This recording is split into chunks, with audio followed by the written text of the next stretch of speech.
Good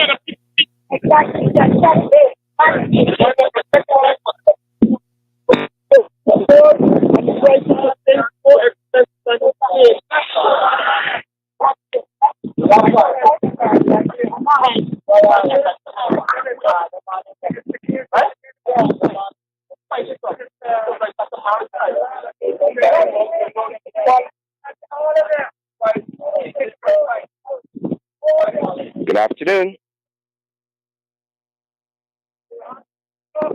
Are we ready, guys?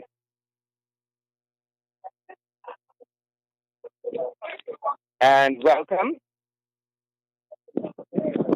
welcome.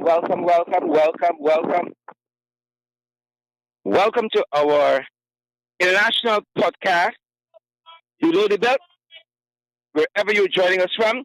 It's our privilege to have you guys here with us for yet another day. And we are live. Welcome. We know we're a few minutes late because we wanted to get set up properly doing this outdoor broadcast, guys. We are right back. Day 3 of the protest against the oil and gas policies that we have operating locally. And we're so happy to have all of you guys here with us.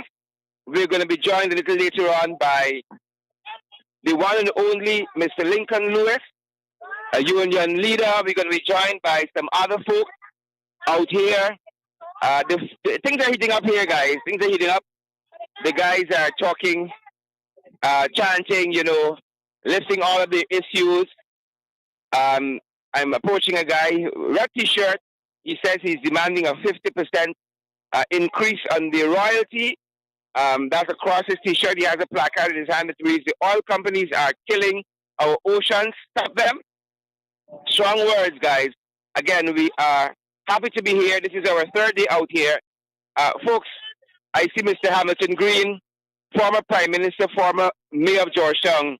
Mr. Green, could you give us a comment? You are lending your support to this protest. You want to step in the corner? I don't want you to have at all. And tell us what brought you out here. Folks, the former Prime Minister of Guyana, former Mayor of Georgetown. Back in the day, they used to say Lord Mayor, former Lord Mayor of Georgetown. With us, Mr. Hamilton Green. To demonstrate my solidarity, my support for this effort. We must not be short-changed by any foreign government. We who are out here are the descendants of slaves and indentured laborers. And this patrimony should be made available to all of us. 14% is inadequate, insufficient, and contradicts the suffering and sacrifice of my ancestors. So I'm here at 88 to lend my support. In fact, my wife who's out of the country, I told her I intend to put back on my battle gear because yesterday was the 50th anniversary of Black Friday.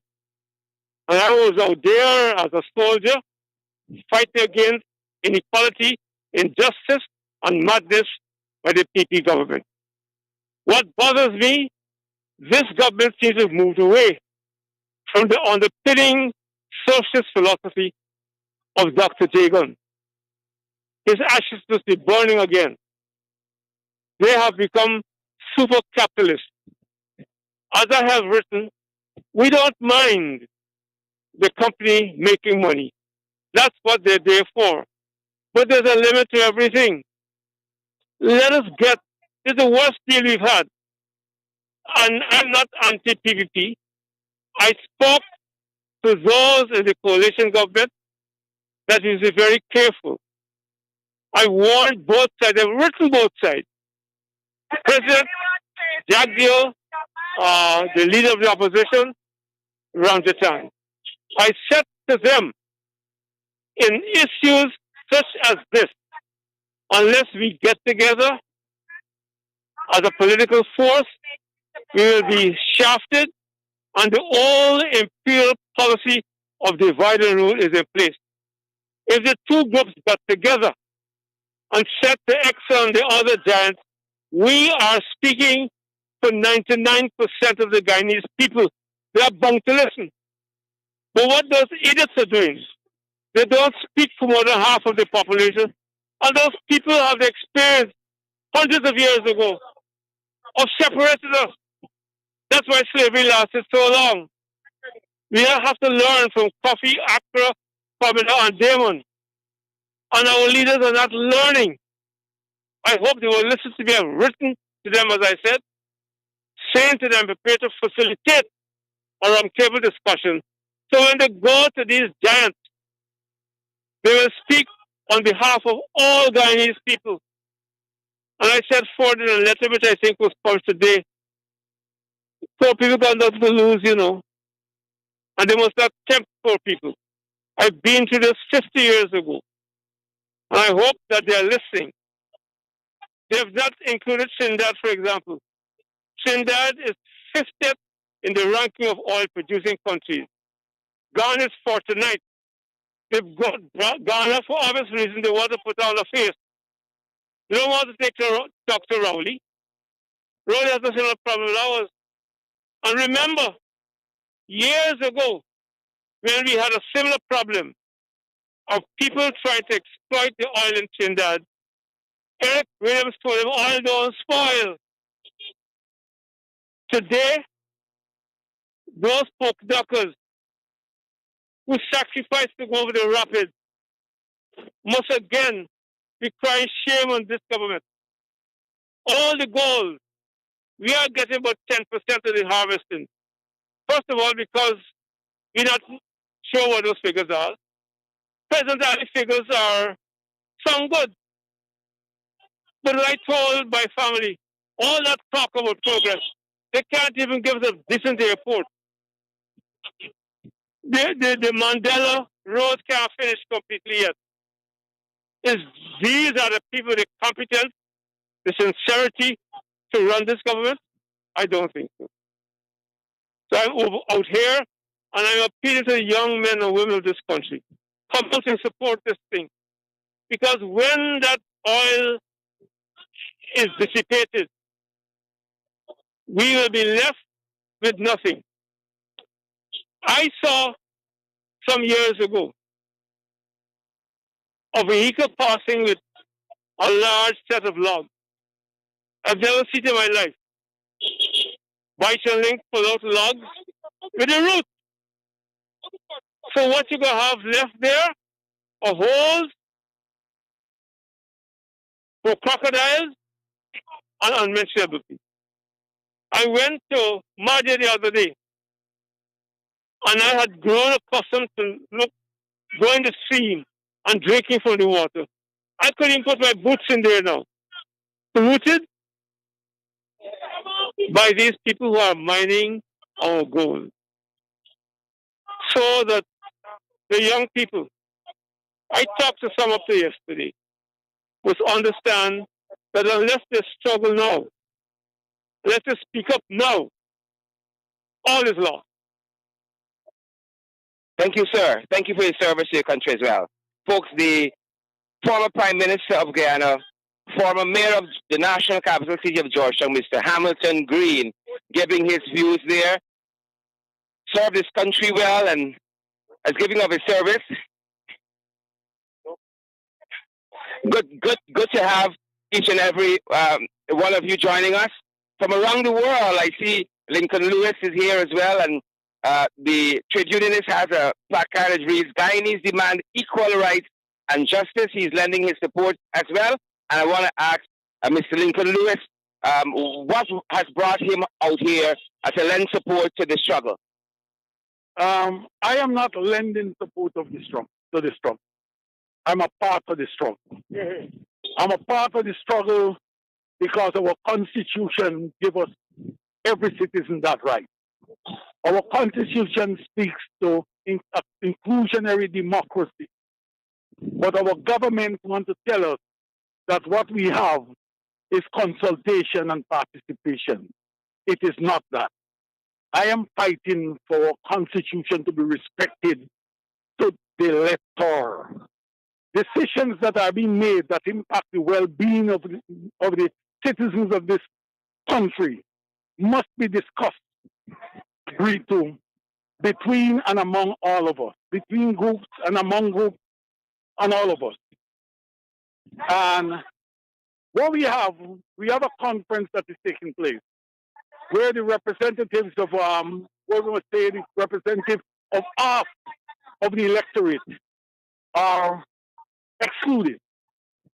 At a time like this, I would have expected, Labour would have expected, that at least the parliamentarians who are operating at the highest decision making of this land would have been involved in at least discussing or getting a greater understanding of the industry that we are talking about. The National Assembly could have provided tickets for every parliamentarian to be there. They are excluded. Only some people can go there, those who the government consider to be privileged. These are things that are of serious concern to us. We want total involvement of the citizens.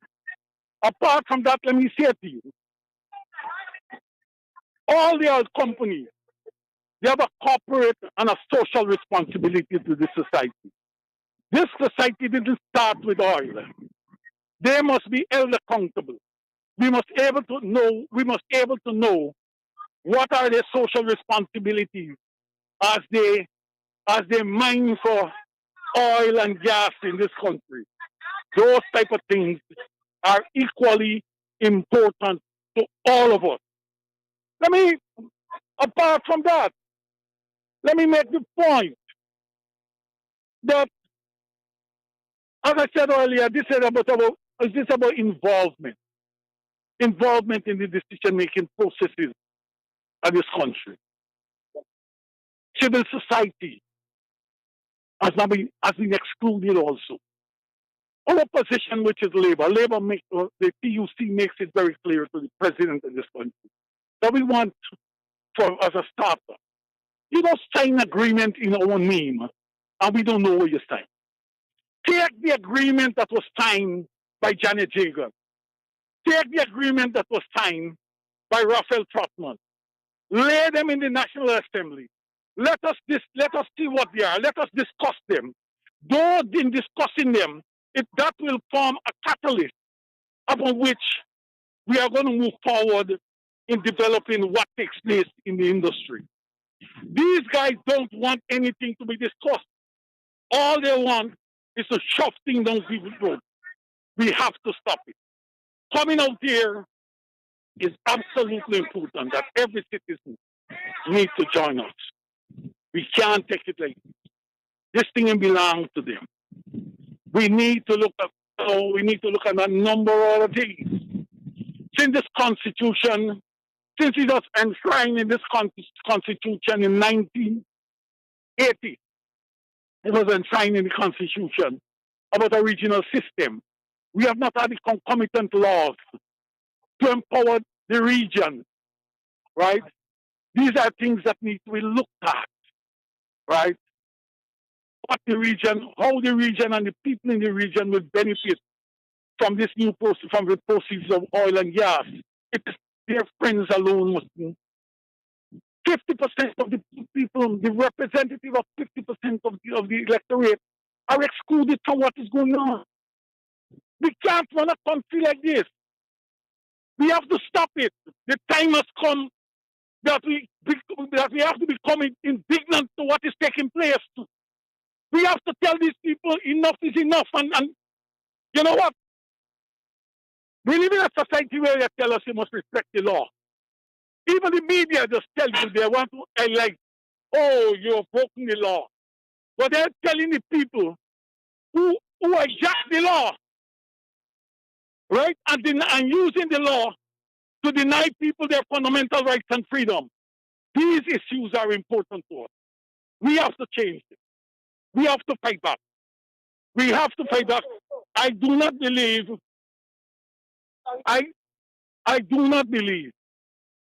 that even the oil companies understand what our issues are. You know why? You know why they don't understand? Because they never take time to sit to talk with us as a people what our concerns are. We need to have that. We need to hold hands. Civil society need to hold hands together with the opposition politicians and let us engage these guys. If Epton and all the other companies decide they're not going to talk with us, the government has a responsibility to speak with us, and we have to hold on. But our problem is that we can easily dissuade with an invitation to a cocktail party. We got to stop it. Mr. Lewis, several of the who are leaders here, like Mayor Motley and the Ghanaian president, Mr. Ado, talked about reaching out to stakeholders. Are you surprised that this government couldn't take the onus upon themselves, as you articulated several stakeholders who should be part of this process and be part of that? I have listened to them. Even those people that have come here to tell them that they need to reach out. Every guy needs to be part and parcel of this process. The PPP is an animal that believes in rulership, not governance. Rulership. I do not know far what the Ghanaian president and Ms. Motley have said to them, how far it will go. These guys don't believe in the involvement of the citizenry. They believe this thing here is their personal property for them, their family, and their friends. And until such time we come to terms and understand that we got to fight. We got to stand up and fight together. Hold hands and fight. We're not going to get the results. I want to leave a message to the policemen in the sun there. We have looked at the figures, and if the government wants to be decent, they can double policemen's salary in time for March. Double it. Because those policemen are underpaid. And with oil money is no difficulty. My wife is out of the country. I went to buy some sweet potatoes yesterday. $250 a pound. Oil has gone up. And those policemen who have converted Marriott into Fort Knox must know that we are out here to help them. I must say they were very courteous to me. We're out here to help them because the figures show all policemen, firemen, public servants can have their salaries doubled at the end of February with no difficulty, none whatsoever. Folks, there it is. Both former Prime Minister Mr. Hampton Green, former Mayor of Georgetown, Mr. Hampton Green, and also Labour leader Mr. Lincoln Lewis, wading into a number of issues that has caused both of them to be part of the struggle. You hear Mr. Lincoln saying he's not lending his support to the struggle, but he's a part of the struggle. And I want to thank all of you who are joining us today. I really want to thank all of you guys. Share the live stream. You know what you got to do when you come on, guys. Share the live stream, and we want to see those emojis as well. We're going to be talking to some of the other folks who are on the ground here. As soon as we came, we got a chance to talk to Mr. Hamilton Green, former Prime Minister, former Mayor of Georgetown. We got a chance, and as promised, guys, we got a chance to talk to Mr. Lincoln Lewis as well. And we are so happy that we did that, but I want to walk you guys through where we are and why we are here. We are actually at the Ghana Energy Conference in Expo 2022. Again, this is the Ghana Energy Conference in Expo 2022. And folks are very hopeful. We still have another day of the conference in Expo, that because ExxonMobil is so front and center, that several of the issues that concern citizens could be addressed. For instance, like the renegotiation of the PSA, the production sharing agreement that was signed in 2016. And they were hoping that could be something on the cards. The full coverage insurance, of which the issue has now gone to a motion to the National Assembly through David Patterson. That could have been on the agenda as well. The guys were very hopeful. that might have been so. The title of the motion, I want to give you that notation correctly. The title of that motion, trying to get that notation correctly for you guys. And again, let me put it up clearly. So we're giving you all facts. We ain't giving you we ain't giving you all here scare advice. The title of that motion, let me just get it clear for you. Pulling up my notes on the ground here is the liability insurance coverage for spills. That's the title of that motion that has been sent to the National Assembly by the Honorable David Patterson, Member of Parliament, former Minister of Infrastructure. Again, requesting a discussion and debate in the National Assembly on why we don't have full coverage. I hear my name calling, folks, so let me step away from where I'm going through my notes, bring you guys up to date. So, yeah. Some other stuff happening on the ground here, so I'm going to take a break from bringing you up to date to why we're here and the context of the protest today. Guys, we're going to have some of the views of some of the other folks on the ground here. Right? We're going to have some of the views from some of the other folks here.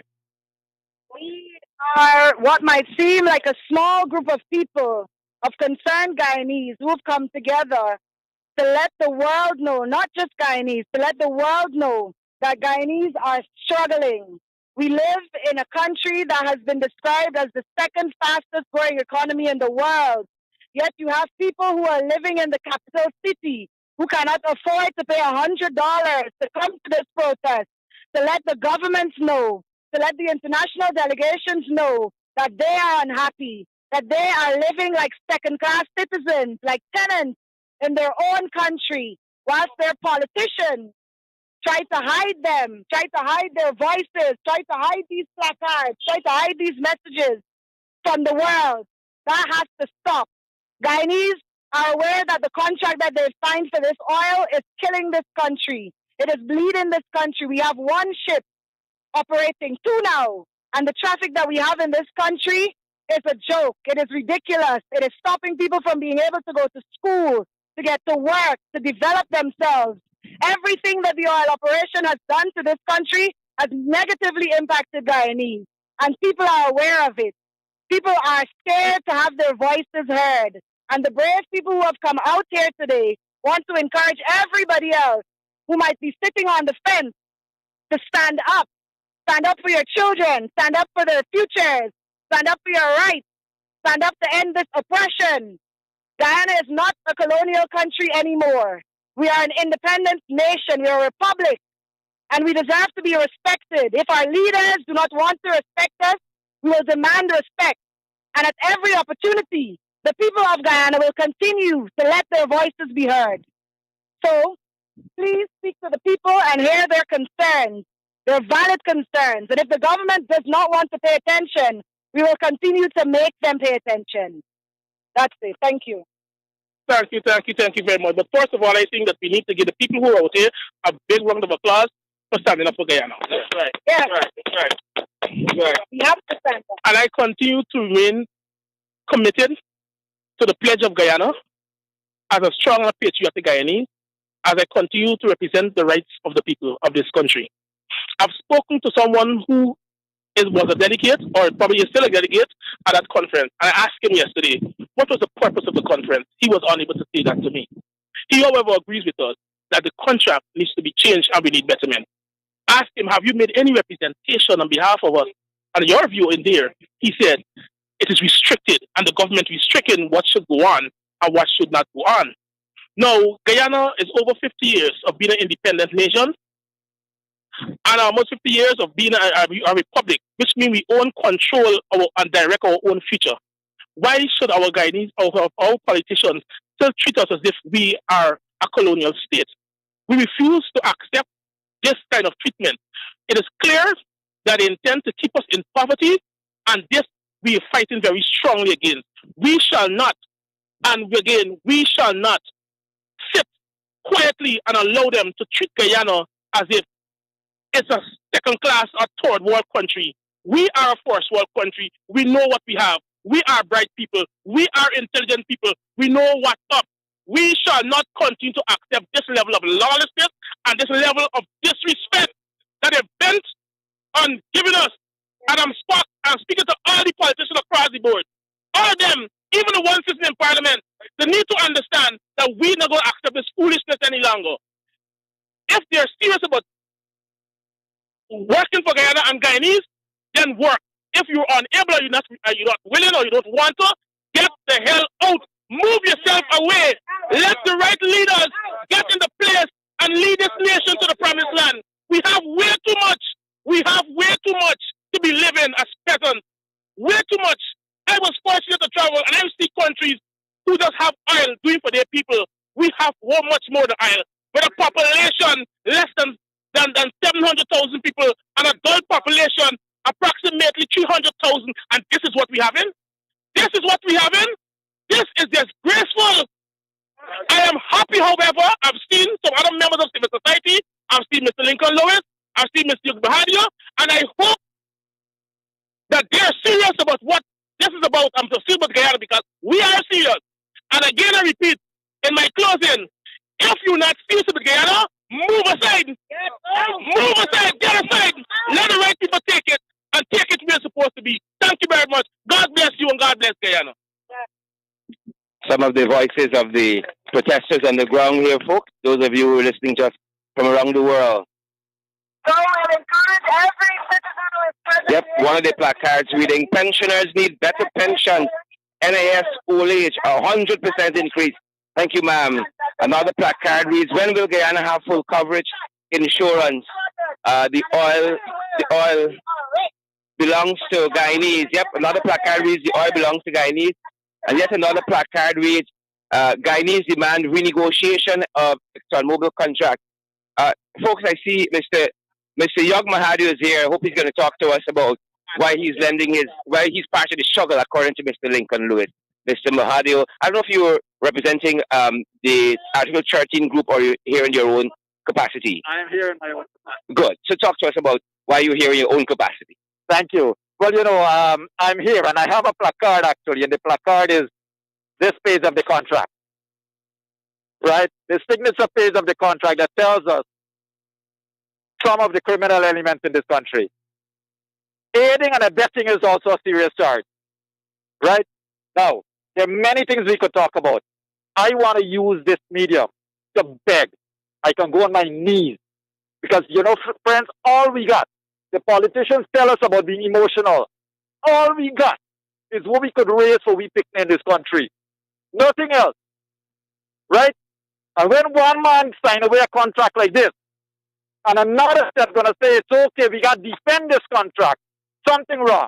I want to go on my knees and beg President Irfan Ali and Vice President Jagdeo, as a citizen of this country, you and I, sirs, will be long gone. Will be long gone when our children have to read this. I'm begging you, simply, you promised before swearing in that you're going to revise the contract. You're going to relook at the contract. You promised us before swearing in that you will have set up a technical team to look at everything about oil, not a one-man band. Right? That's what we're asking. Give us a fair deal. Look, I know for one, and all of you know, an investor has to make return. That is fine. But Sherrod, members of the media, will any one of you, with Mr. Ali and Mr. Jagdeo, sign a contract like this for their property? For their personal property? No, they will not. So why you sign for my children's property away like this? Wonderful. All we have is to live for our children to come upon. And I can't promise my children or your children anything based on what we got here. In addition, as you all know, you're part of the parliament. Suspended, but still part. The National Assembly should move a motion to address this nonsense. Right? This should not go forward. And you know why I'm telling you, sir? And I say so with respect to your being a member of parliament. I said this before to Kaichu News, and I want to say it again. All of you, I want you all to imagine for me I want to paint a picture.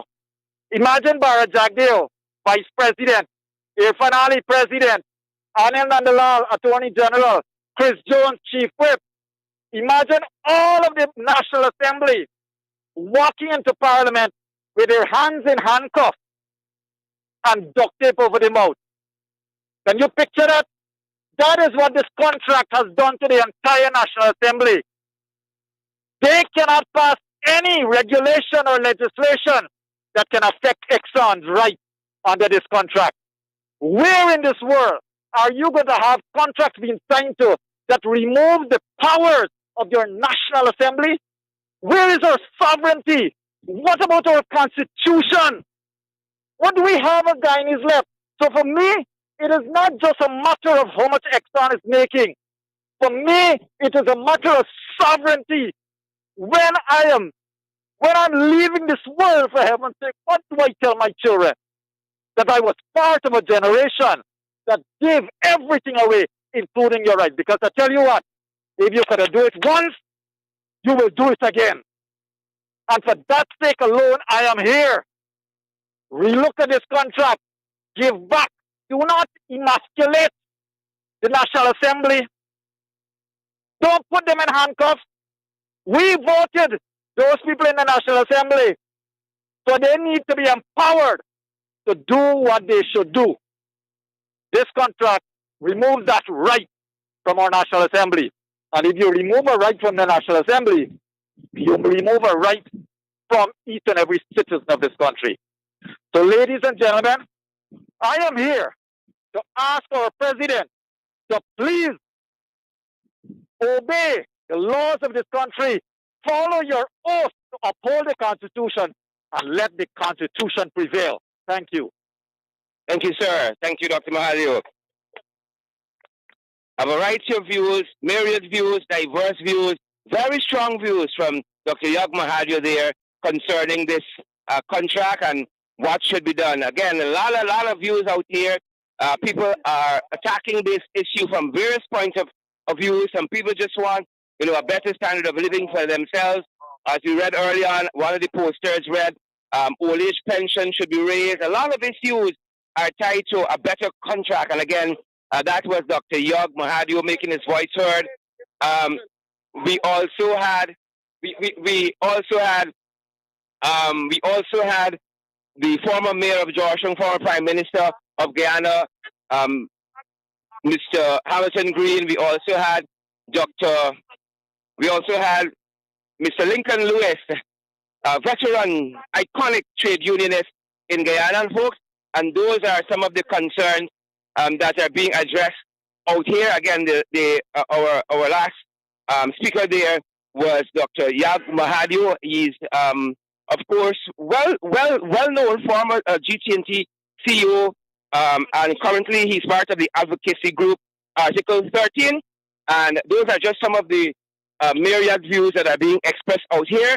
Folks, we are on the periphery, we are on the sidelines of the International Energy Conference and Expo that is happening here in downtown Georgetown, more specifically in Kingston.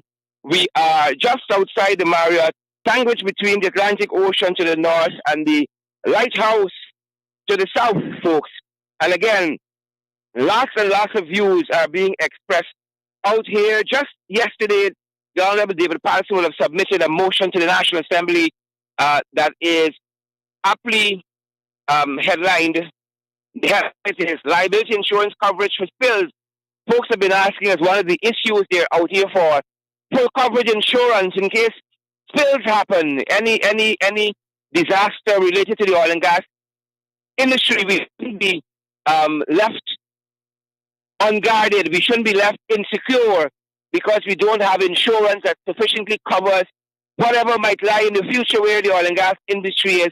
And folks, as good as safety goes and the precaution and the measures and the policies that the industry might have, things go awry, and I know that all too vividly, because just 2 weeks ago an oil tanker just off one of those African countries exploded, spewing 60,000 barrels of oil into the ocean at that end, guys.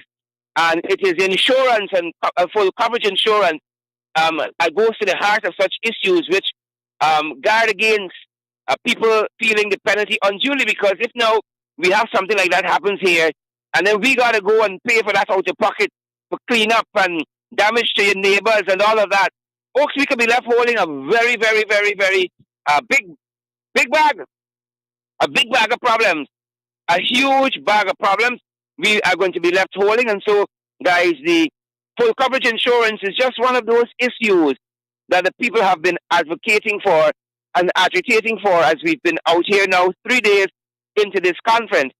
And as we've been saying, as we have been saying, it is sad to see that it took foreign leaders to come and to try to instruct this government how they should be catering for the people. It took foreign persons to do that.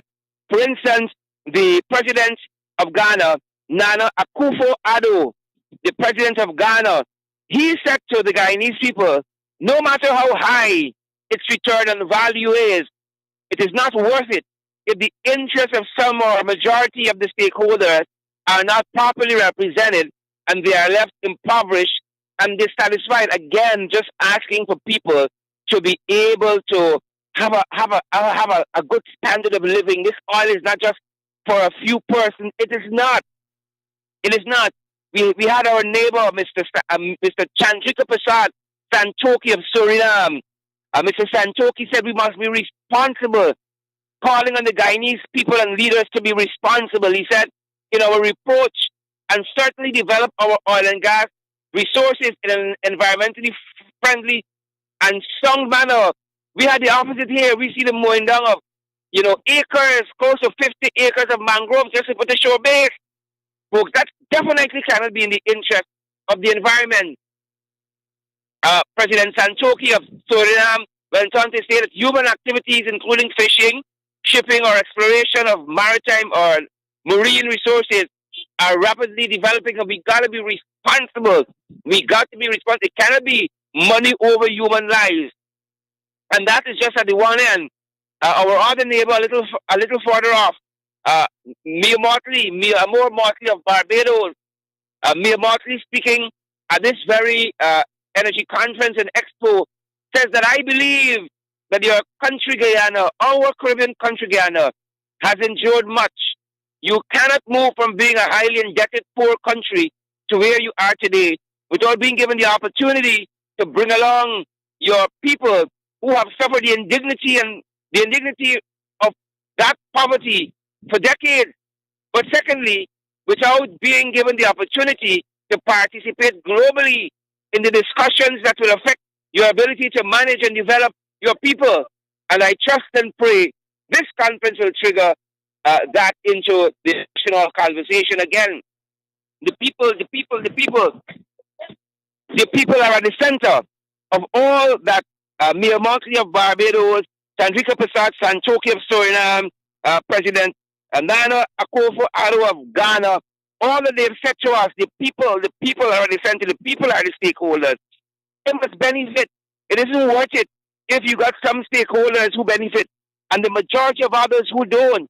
And that is what the people out here told us over the last 3 days, that they're sad that it took these world leaders coming from so many places to come and tell our leaders, seemingly knowing what's happening on the ground here, in touch with the social issues, in touch with the political issues, that we got to do differently. We got to operate differently. So this theme for this energy conference and Expo 2022 is charting a sustainable energy future, but must be a sustainable future for all of us as well. It must be a sustainable future for all of us. And folks, again, were extremely hopeful. They were extremely hopeful that even with the presence of the Chief Executive Officer and Chairman of ExxonMobil, Darren Woods, that there would be room for negotiating the 2016 Production Sharing Agreement, commonly called the PSA. But we learned all too soon that is off the agenda. The full coverage insurance we spoke about earlier also is off the agenda. But the protesters persist, and they said they're going to be here right up until the end. 1 day remaining in this conference, and they're going to be here continuing to lend their voices They said not only are they lending their voices to the struggle, as in the case of veteran journalist Lincoln Lewis, but they are a part of the struggle. And folks, the struggle continues. A luta continua is the Latin phrase. The struggle continues. The struggle continues. That is the refrain. That is the energy. That is the spirit out here. The struggle continues. And as we have said, a number of persons participating, dozens of persons out here braving the sun every day. We've had good weather thus far. The guys in the studio tell us it's 27 degrees fair weather, or rather 29 degrees fair weather. However, it feels like 32 outside. It feels like 43 to me. 29 degrees outside. It feels like 43. It's pretty cloudy into the afternoon. And guys, wherever you're joining us from, we want other persons to receive the valid and credible information. And that is why we ask you guys to share the live stream. Forgive us these few days during the podcast. We haven't been able to give our viewers a shout out as we usually do. You will forgive us, but the events are so hard moving on the ground. It's difficult to do both, to talk to the people, to give you the updates from where we are here in Fort Street, Kingston. Tangles between the Atlantic Ocean to the north and the lighthouse to the south. We are along the stretch of Fort Street, Kingston. And as we get closer to the Guyana Marriott Hotel, against the blue of the horizon, the blue of the hotel building splashed against the blue of the horizon, the police checkpoint is there, and you can go no further in terms of the protesters here. There's a barricade, and police are asking you a series of questions as you get closer to the Marriott. Again, as one of the persons who spoke with us said, is that, they've turned the Marriott into Fort Knox. They've turned the Marriott into Fort Knox in terms of the security there. Very, very difficult to get any closer to the building than we are. But guys, we're going to be back out here tomorrow again, talking to the folks again. For you who have joined us late, we had the privilege of talking to the former Prime Minister of Guyana, former Lord Mayor of Georgetown, Mr. Hamilton Green, and also we spoke with veteran trade unionist, iconic trade unionist, Mr. Lincoln Lewis. We spoke also to Yog Mahadio, Dr. Yog Mahadio, of more recent Article 13 fame, former CEO of GT&T, and lending again his voice. Part of the struggle, folks. The guys out here are now huddled. Umbrellas are open. The sun is pouring down. I got my hat on. I'm just trying to get some shade just off of one of the cokers here in Fort Street, Kingston. I think the protesters here are refreshing themselves. They seem to be a little quieter than when we started our broadcast. Again, the very broad theme of the conference, this International Energy Conference in Expo 2022, is charting a sustainable future. But the folks have been out here demanding more than a sustainable energy future. They want sustainable livelihoods. And for lots of persons here, they don't see themselves connected to what is happening here at the Guyana Marriott, and that is why they're out here lending their voices. Several issues of contention with this ExxonMobil deal, whether it is the 2% royalty that currently obtained. Lots of the protesters. I see one young lady walking to be wearing T-shirts with the text on it, demand of 50% royalty, yes or no, and the tick is there for yes, that they are demanding a 50% royalty. They are ring fencing issues on this contract. They are the Petroleum Commission has not been set up. It's not operational. That should be supervising this industry. Even EITI, which is the Extractive Industries Watchdog, their head has been dismissed by the government quite recently to be installed by one of their yes men, Dr. Prem Bazir. Has been working to the PPP for years as a propagandist to the PPP, and folks have been very concerned that Dr. Bazir's presence there would not lend to transparency of the extractive industry, which also covers oil and gas locally. And so several issues of concern with the current ExxonMobil contract as it exists. Persons have felt that there have been lots of discoveries since the most recent iteration of the PSA was signed in 2016. for that 2% royalty. It was 1% for the earlier version that was signed under Mrs. Janet Jagan when the PPP held office some years ago. But people believe we have enough leverage now. We have enough assets. We have enough resources to leverage that and say to ExxonMobil, let us rediscuss, let us renegotiate, let us relook at this contract as it exists currently. Much more can be done. Folks, that is the information we have for you at this hour.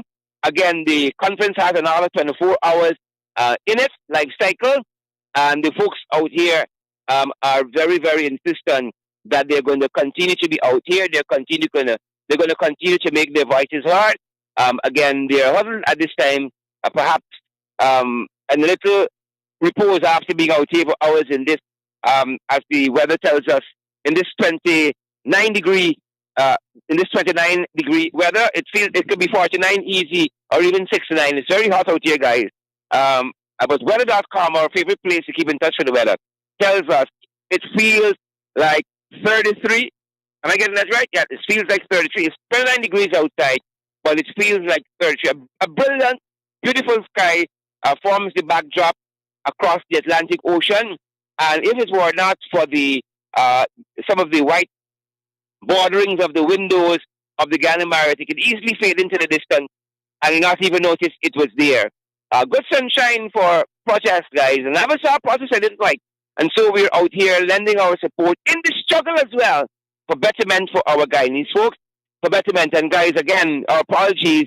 We're doing our outside broadcast. Our apologies that we haven't been able to give you guys a shout out. Those of you who have joined us from around the world, we invite you to share our program, our podcast In the Ring, our podcast rather, Below the Belt, heading into In the Ring this evening. Share our podcast so that all the people can get the valid and incredible information.